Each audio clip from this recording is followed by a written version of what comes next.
રોજની મગજમાંથી હું થાકી ગયો છું. મોટી સમજતી નથી, ઓલી કે ધ્યાન દેતી નથી. કેમ છો? જય શ્રી કૃષ્ણ. જય શ્રી કૃષ્ણ. શું કરીશ મારી દીકરીઓ? તમારી દીકરી તો એને મજા કરે છે, એને શું ઉપાધિ છે? અમારા ઘરે છે ને એને બહુ શાંતિ છે, એની ઉપાધિ તમારે કરવાની કાંઈ જરૂર નથી. તમારા ઘરે છે ને એટલે જ મને ચિંતા નથી. લ્યો, એ વાત હાસી હો. હા, તમે તો તમારી દીકરીને બધું શીખવાડ્યું છે કા? હા. પણ એક તમે બહુ મોટી ભૂલ કરી. કા? તમારી દીકરીને છે ને તમે એક ખેતીનું કામ નથી શીખવાડ્યું. હા, તે સારું કર્યું ને, સારું કર્યું. બા તમે ખેતીનું કામ ન શીખવાડ્યું, નકર અમે શું શીખવાડત હે? ઈ નહીં, પણ મારી વાત સાંભળો. દીકરી ભણે શહેરમાં તો એને વાડીનું કામ કેમ આવડે અને એને કેમ શીખવાડ્યું? ઈ કઈ થોડું ચોપડામાં લખેલું હોય કે હળ આમ જોતા એને આમ ખેતર ખેડાય? ન હોય ને, ઈ તો જ્યારે કરે ત્યારે ખબર પડે ને. વેવાણ, એટલે તો હું એમ કઉ છું કે એ બધું ચોપડામાં ન હોય, એને આપણે શીખવાડવું પડે. પણ ભા ઈ તો આપણે શીખવાડી દેવું ને. તમે શું કામ ઉપાધિ કરો છો? આપણે ખેતર જાવું, આ દેવાંગ આપણી આરે આવશે ને લઈને શીખવાડી દેવું બધું. એ ચિંતા તમે ન કરો. તમે મને ઈ કયો, તમે ગામડે રહ્યો છો, તમને શહેરના કોઈ કામ આવડે?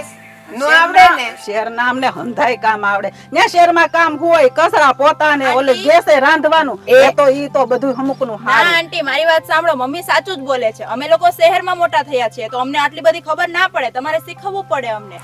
એ તમે મને એમ કયો, એ શહેરમાં છે ને મારી ને તમારી ઉંમરની બાયું છે ને ઓલી ગાડીઓ લઈને સલવે, તમને આવડે છે?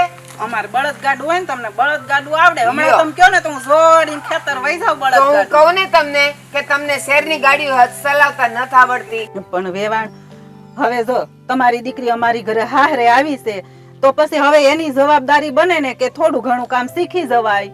હા, તે મારી વાત સાંભળો. આવતા વેત થોડું આવડી જાય, તમારી ભેગી રહેતી રહેતી બધું શીખી જાય. હા, સાચી વાત છે વાની. ઈ તો ધીમે ધીમે શીખી જાય બા. હવે ઈ વાત અહીં ક્યાં કરવાની જરૂર છે? આમ થોડોક ટાઈમ રહે ને આપણી ભેગા બધા એટલે ભળી જો જાય. અમારી વાત સાંભળો, અમે બેવ બેનનું નાનપણથી જ તે શહેરમાં જ મોટા થયા છીએ તો પછી અમને ગામની રીતભાતની ખબર ના હોય તો તમારે શીખવવું પડે. અને આમ પણ મારી બેન બધું શીખવા માટે તૈયાર પણ થશે, પણ થોડોક સમય આપવો પડશે તમારે. હા, પણ બટા હું એમ જ કહું છું, શીખી જાય ને તો વધારે સારું. આમ જો મારે મોટી વહુ છે, બધું કામ કરે છે. કાલ સવારે એમાં છે ને દેરાણી જેઠાણી ને બાંધવાનું થાય. હા, તે બરાબર છે. ઈ બેને બાંધવાનું થાય, પણ ઈ તમારે છે ને વસે પડીને બેવને સમજાવવાના હોય કે જો આ શહેરમાંથી આવી છે, એને આપણા લઢણમાં આવતા હજી વાર લાગે.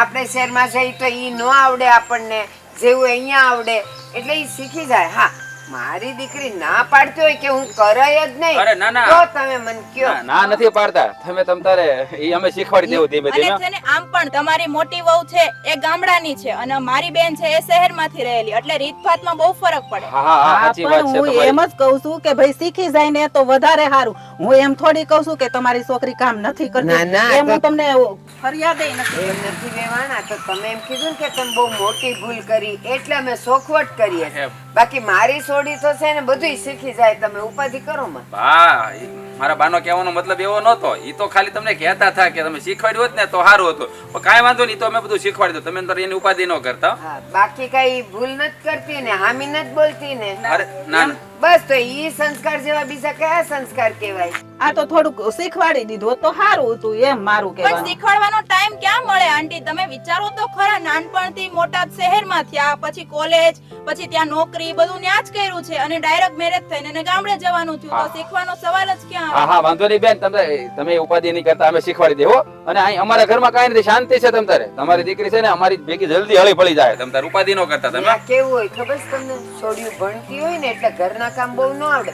તોય જો મારી છોડીને બધુંય આવડે છે, રસોઈ પાણી આ તે બધુંય આવડે છે. પણ હવે અહીં આવે પછી વાડીઓના કામ આવડે ને, એમને ન એમ આવડે ને. આવડતું હોય ઈ વાત તમારી ખાસી, પણ એમ છે તમે ત્યાં ગેસે રાંધ્યું હોય, અહીં એને ચૂલો ને એવું ઓછું ફાવે છે એટલે. હવે ત્યાં તો હું એને શીખવાડ્યું નહીં, એટલે હું તને ચૂલે રાંધતા શીખવાડ્યું. ઈ અહીં આવીને પછી જ શીખે ને. હા હા, કાંઈ વાંધો નહીં. તો સોલામાં બાપ આવી જાય. આ પહેલા ક્યાં કોઈને આવડતું હોય, અને આમે કોઈ શીખીને તો આવતું નથી. આ ધીમે ધીમે બધા શીખી જાય. બીજું ત્યાં શું હોય આમાં? અરે બા, ગાય આવી છે. જો તમે ગામડે છો તોય ગાયોથી બી જાવ છો, અમે નથી બીતા. પણ વાલેથી આવે ને શીંગડું મારે એટલે. હા. લઈને પછી દવાખાને ક્યાં બાને લઈ જવા એમ? આનું થોડું પછી નથી અરે એને ઈ ઢોર તો કહેવાય. મૂંગું પ્રાણી કહેવાય. એ થોડી આપણને કઈ મારી અને ઈ માં કહેવાય, મારે નહીં. ભૈયા તો બા, ભૈયા તો. આવ આવ. આ કૂતરાય પણ ઓલો હડકાયા જેવો જોશે ને મારો હારો જ્યારે હોય તેને ભયાસ કરે છે ભૈયા જાવ માં ભૈયા જાવ આવ. એને ગા, ગા, ગા, ગા, ગા, આવ.